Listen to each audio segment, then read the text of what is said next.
Bismillahirrahmanirrahim. Assalamualaikum warahmatullahi wabarakatuh. Salam sehat, salam semangat, salam sejahtera untuk kita semua. Kita sudah memasuki sesi pembelajaran keempat. Dan di sesi ini kita akan membahas mengenai teori perilaku konsumen. Izinkan saya untuk share screen. Baik, teori perilaku konsumen akan dibahas dalam 14 slide.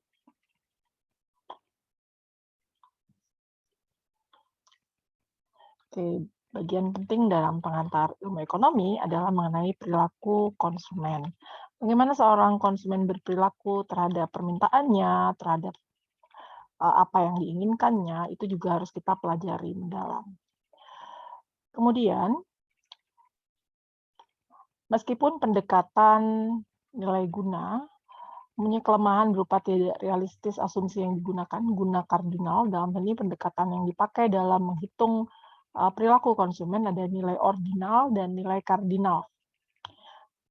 Nilai ini memiliki kelemahan, tidak realistis dalam asumsi, tapi kelebihannya adalah konsepsinya mudah dipahami, khususnya bagi mereka yang pertama kali belajar tentang teori nilai guna kardinal maupun ordinal. Nah, terkait materi kita pada perilaku konsumen, asumsi yang digunakan atau yang menjadikan pendekatan adalah konsumen itu kan selalu ingin memuaskan kebutuhannya. Asumsi-asumsi yang digunakan dalam pendekatan kardinal, kardinal itu berarti terukur, ordinal itu kualitatif, kardinal kuantitatif, gitu ya. Pertama adalah kepuasan konsumen dapat diukur dengan satuan nilai. Makin banyak yang dikonsumsi, maka semakin puas.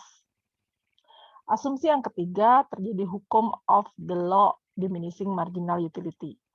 Jadi, hukum satu satuan tambahan yang semakin menurun jika ditambah konsumsinya. Jadi, setiap tambahan konsumsi akan menurunkan tingkat konsumsi, tingkat kepuasannya terhadap konsumsi barang. Tambahan kepuasan untuk tambahan konsumsi satu unit barang bisa dihargai dengan uang.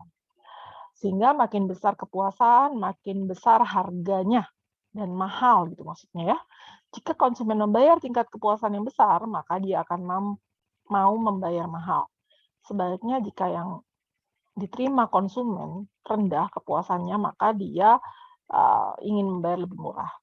Pendekatan kardinal biasanya disebut daya guna marginal. Oke, pendekatan utility kardinal menyatakan bahwa utility dapat diukur secara langsung melalui angka-angka. Seperti yang tadi disampaikan, oleh karena itu pendekatan ini juga disebut pendekatan kardinal atau cardinal approach. Kata utility berasal dari bahasa Inggris, yaitu utilitas ya, utility. Utilitas memiliki satuan disebut util dan dapat berupa asumsi total atau uji utilitas total.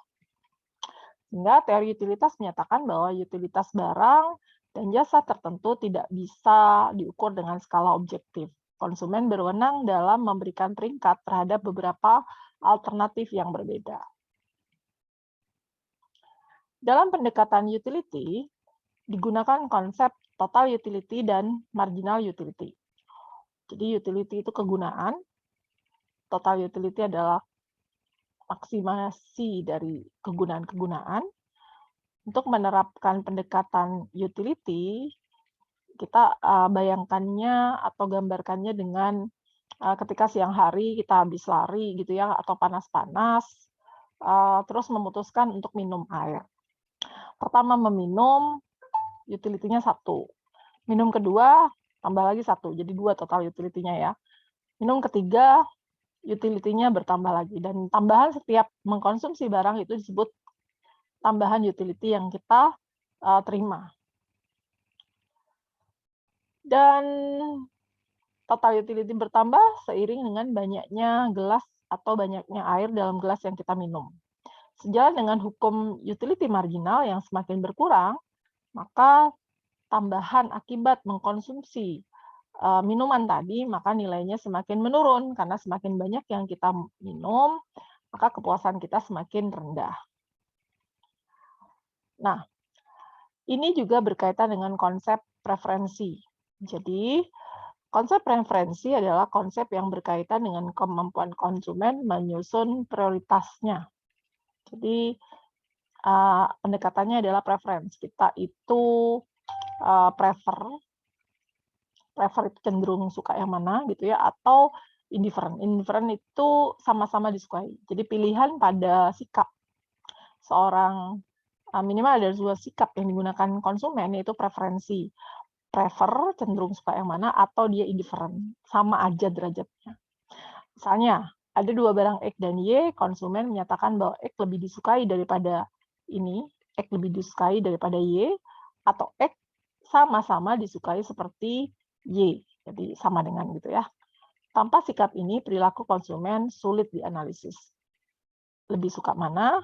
X lebih besar dari Y, atau X lebih kecil dari Y, atau X sama dengan Y. Nah, kita punya dalam perilaku konsumen, kita ada 2 hukum, yaitu hukum Gaussian 1 dan hukum Gaussian 2. Nah, apa itu hukum Gaussian 1? Berdasarkan pola konsumsi, manusia dalam mengkonsumsi satu jenis barang untuk mencapai utility maksimum, lahirlah hukum Gaussian 1 yang dikemukakan oleh Hermann Henry Gaussian. Pada intinya, hukum ini menyatakan jika pemenuhan kebutuhan akan satu jenis barang dilakukan secara terus-menerus, maka utility yang dinikmati konsumen akan semakin tinggi, total utility-nya. Tetapi setiap tambahan satu satuan unit barang akan memberi tambahan utility yang semakin kecil. Utility dalam meminum air dapat dinyatakan dalam angka, misalnya pada saat pertama kali minum tingkat utility-nya 6, selanjutnya pada saat minum air gelas kedua tingkat utility-nya naik jadi 11. Demikian juga pada saat Anda meminum air dalam gelas ketika nilai tingkat utility naik menjadi 15 util, selanjutnya pada gelas berturut-turut 4 jadi 18, gelas kelima naik lagi jadi 20, dan gelas keenam naik menjadi 21. Gitu ya. Oke, kita lihat dalam bentuk tabelnya di sini seluruh mahasiswa bisa lihat ya bagaimana konsep utility. Ini ya konsumsi gelasnya, ini adalah totalnya ketika minum 0 tidak ada. Sebentar ya.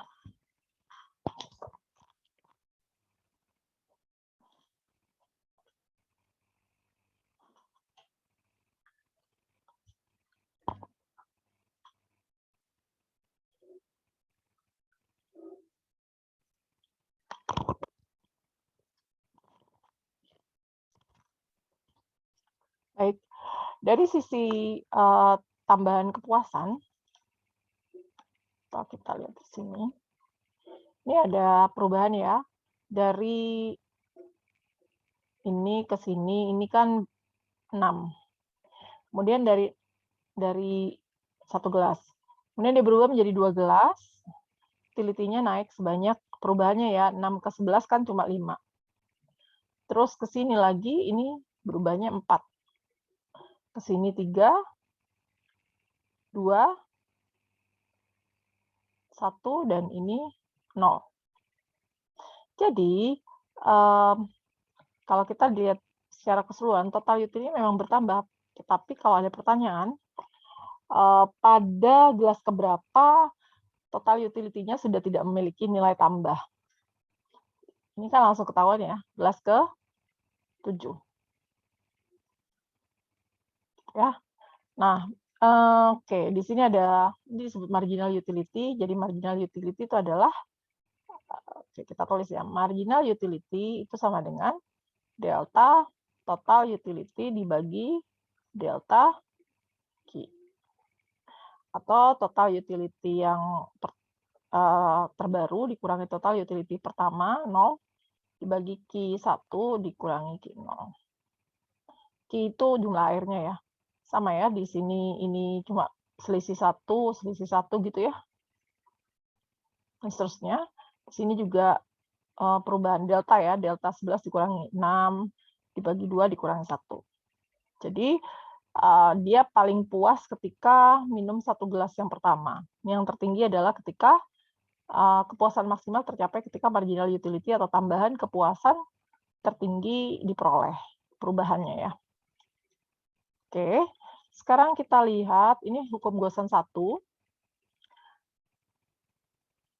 Hukum Gaussian 1 menyatakan bahwa tambahan kumulasi dari total kegunaan atau kemanfaatan barang akan naik terus-menerus setiap ada tambahan barang, tetapi tambahan perubahan akan semakin menurun pada titik tertentu. Ini hukumnya the law of diminishing marginal utility. Oke, kemudian ini kurva utility-nya. Jadi yang di ini ya, ini adalah total utility atau marginal utility ini ya. Kemudian di sini adalah banyaknya gelas atau key gelas gitu, quantity of gelas. Nah, pada saat dia 1 gelas, 6, 2 gelas, 3 dan seterusnya gitu ya. Kemudian ini kan total utility-nya naik terus ya. Tapi marginal utility-nya, lihat ya, pada saat 1 dia 6. Pada saat 2 total utility-nya turun gitu. Menjadi marginal utility ya. Pada saat minum 1 gelas 6, pada saat 2 gelas dia menjadi 5, pada saat 3 gelas menjadi 4, pada saat 4 gelas turun lagi sampai pada saat 7 dia 0.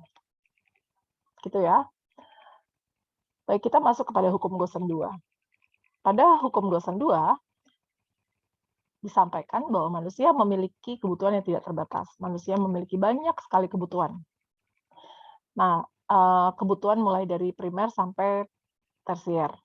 Jika konsumen melakukan pemenuhan kebutuhan akan berbagai jenis barang dengan tingkat pendapatan dan harga barang tersebut, maka dia akan mencapai optimisasi konsumsinya pada saat rasio marginal utility berbanding harga sama dengan semua barang yang dikonsumsinya. Nah, di sini di tabel ini dijelaskan bahwa contoh ya, mengurai tentang seorang konsumen yang memaksimumkan utility dari satu barang, yaitu air, dalam kehidupan sehari-hari. Kemudian, seandainya harga setiap barang adalah sama, utility akan mencapai maksimum pada saat utility marginal pada setiap barang sama. Misal, Fatima mengkonsumsi 3 jenis barang, yaitu X, Y, Z. Ternyata kuantitas X kedua, ya kita tulis ya di sini.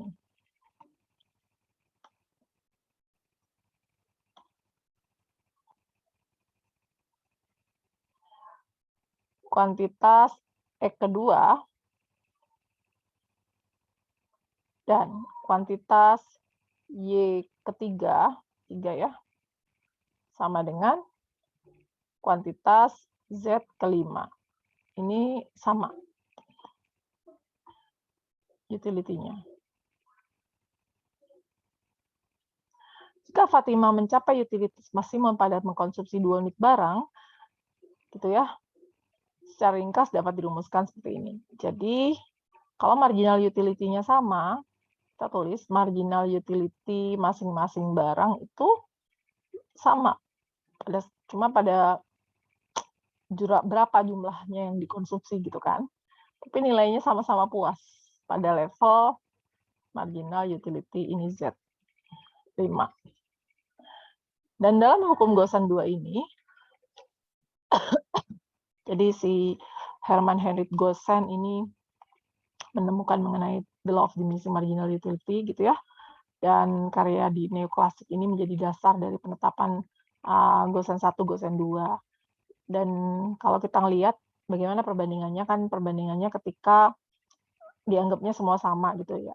MU X per P harganya sama dengan MU Y per P dan sama dengan MU Z per P.